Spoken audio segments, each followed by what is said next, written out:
guys, and it's Boston back with Boston Racing, and what a day of racing we have in store for us today, of the last day of the meeting. Currently I think we stand around about 11 to 12 points in profit roughly after that really good day 3. A bit of a disappointing day yesterday. Yeah, we got a bit unlucky, I'd say. Overall I think we lost around about 2 points of profit, so a bit disappointing, but we move on. And hopefully we can increase our profit margin even more with some big winners today.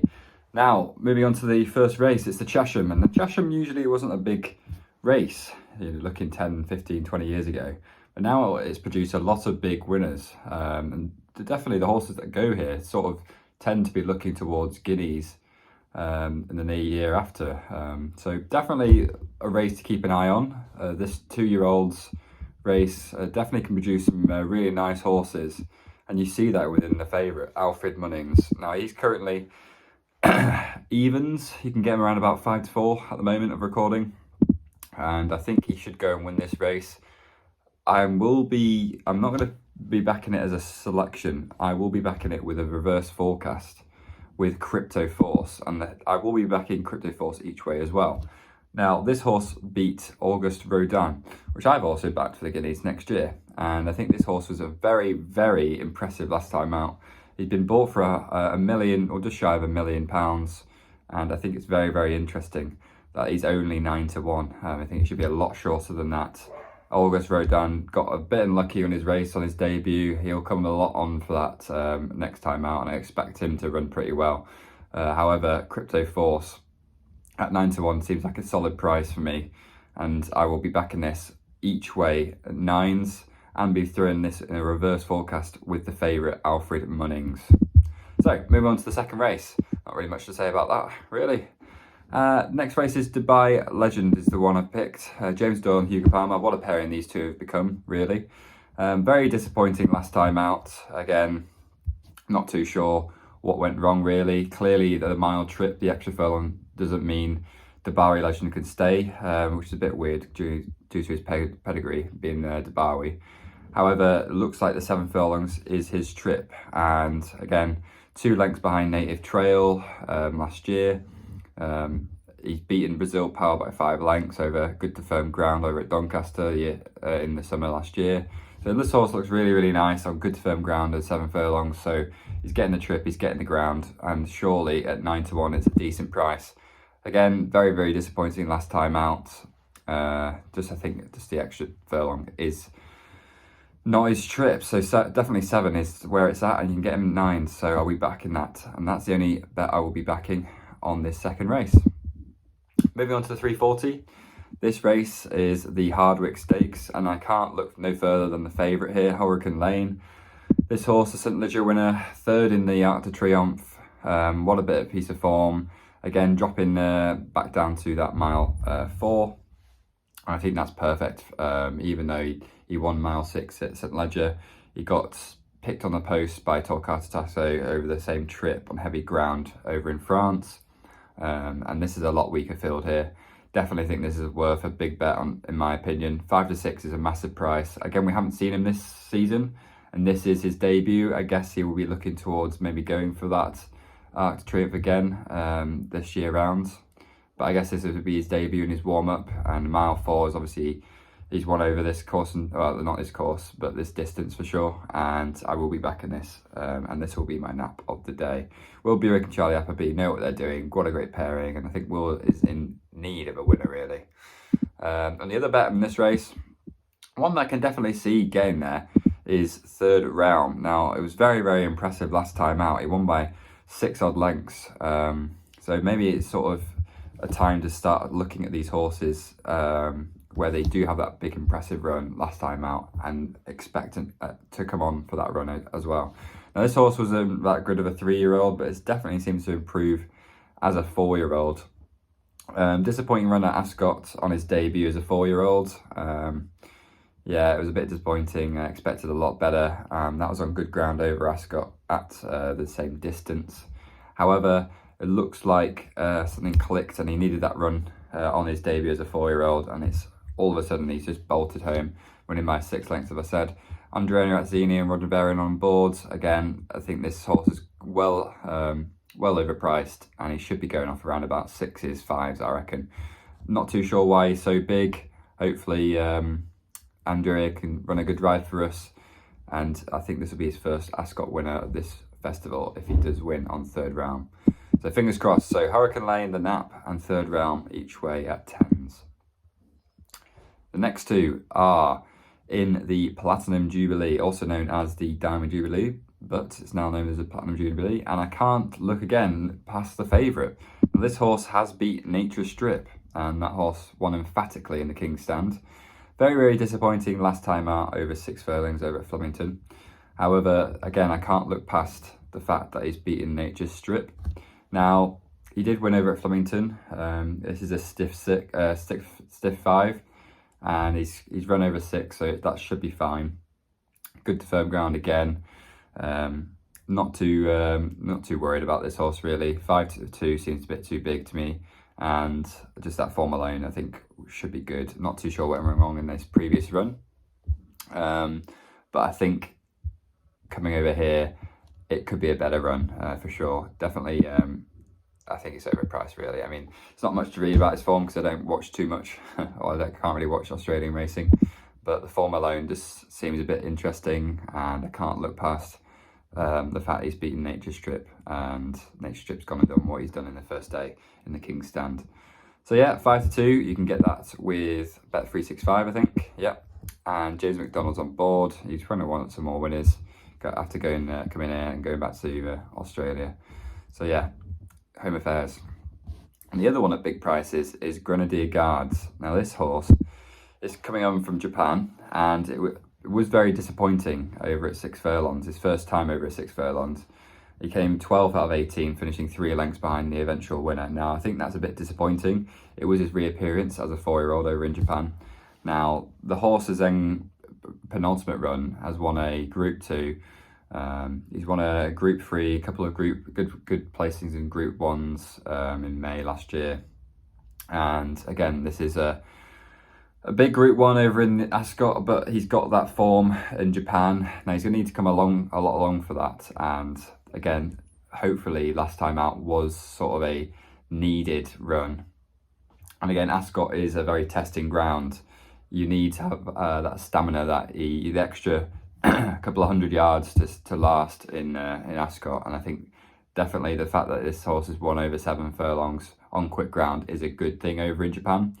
Now he is currently 40-1, and I don't expect this thing to win, but I do expect it to come close. And currently 40-1 with 365 with 6 places, and you get best odds. So definitely can see this horse finishing in the top 6 at least. And we've got Christian Demero, who's also won on Perfect Power yesterday. He seems to be riding very, very well. His first winner yesterday at Royal Ascot. Hopefully he can make it 2 today on Grenadier Guards. Well, that'd be a nice winner, wouldn't it? Now, moving on to the Wokingham Stakes. Now, 2 horses I've got like here. The first one is Popmaster. Course and distance winner here. He definitely has sort of been a horse I've kept an eye on for the past year or so. Some decent runs, some inconsistent runs, and you know what, I think 6 furlongs is his trip. Disappointing over 7 over at Ascot on good ground in his penultimate race. Really just didn't like it at all. And I think 6 furlongs is his trip. And definitely I think turf form is better with this horse. He seems to like turf better than all-weather. He ran over the all-weather on his last run, and it did catch an eye, and hopefully he's back to where he is. Now, he did finish second behind Dubai Station, and if he convert that all-weather form over to the turf, then he should be at a decent price, have a better chance of winning. Obviously his turf form doesn't read that well, but the fact he's gone and finished second last time out in a Class 2, I think that's a decent price for 16s for Popmaster. And hopefully this is starting to be where he sort of gets into that best bit of form and running well. Tom Marcon on board. Obviously he had Candleford yesterday. He ran very, very well. That's his first Ascot winner of the festival, and hopefully he can bounce back and get another one today with Popmaster at 16s. You can get 16s with 365 with top 7, and you get Bog as well. Bets not Bet365, but Sky Bet are offering top 8. I might be even looking at top 8 and putting SP in case this horse drifts. So yeah, that's one to keep an eye on. Probably will go with Sky in the end, just because I think the extra place is key, and you never know if his or whether form could drop and not look good on turf. He is drawn 29 as well, which is good. Again, it's just one of those. Hopefully he gets on the rail and stays outside and just seems to travel well. Fingers crossed though. And the other horse is Quarantine Dreams. Now this horse has been running over 5 furlongs in his last 2 races. Definitely caught the eye for me. He needed that extra furlong or so, just because he stayed on very nicely in his previous 2 runs. Definitely something to keep a note on. Definitely if we can get that extra furlong and we can stay longer. Obviously these previous 5 furlong runs have sort of lowered his mark, and he's on the handicap debut of 100 today, and it's not often you see an Irish horse rated 100 without on the handicap debut. Definitely entered in Ascot, so it's very interesting that the fact they come over here from Ireland to Royal Ascot here. I feel like they've definitely got this in trip, or definitely got this in mind when coming here with Quarantine Dreams, and I think this could be a big price or a big winner if they come close. So 16 to 1 again with 365 top 7, and I said 14s with Sky Bet if you want top 8. I will be backing this with 365 because I think this has got more of a chance than Popmaster, and obviously it's the same odds as well. So I do think this has got a massive chance, Quarantine Dreams, and hopefully the Irish can get it done in the 5 o'clock. My voice is going. Now, the penultimate race is the Golden Gate Stakes, and I've gone with Falling Shadow. Now this horse has been drifting quite a bit, which is something that you see the market movers. If it drifts, it's never a good sign, and I'm not too sure why it's drifted really. Seasonal reappearance over on turf at Newbury, over 10 furlongs. Again, gets the same trip today, and he won pretty impressively in my opinion, off a mark of 92. I think this horse is well in with a shout, and I don't know why he's so big in odds. I will be backing this probably as a straight win. I'm not too keen on the favourite, to be honest. Yeah, it was very, very impressive both times out, but this is a massive step back up into class, and he's going to find some really difficult and really nice horses like this Falling Shadow. I think this horse has got a good chance. 7 to 1, drawn 14 out of 16. Again, should go well by the rail, and hopefully Will Buick can give a Peach a ride. Now the other one at the big odds is Tollard Royale with George Bowie and Kieran Schumacher on board. Again, this horse has been very inconsistent, winning then coming 5th and winning and coming 5th. And I think there's quite a lot to take out of his previous run behind Hoop at 15U. Again, he stayed on nicely that race. He did lose by like 9 lengths, I think it was. And there was a lot to take out of the race just because he was ridden pretty prominently. He broke really well. I think James Doyle was on board as well. And he just doesn't have that turn of foot that the mile sprinters sort of do.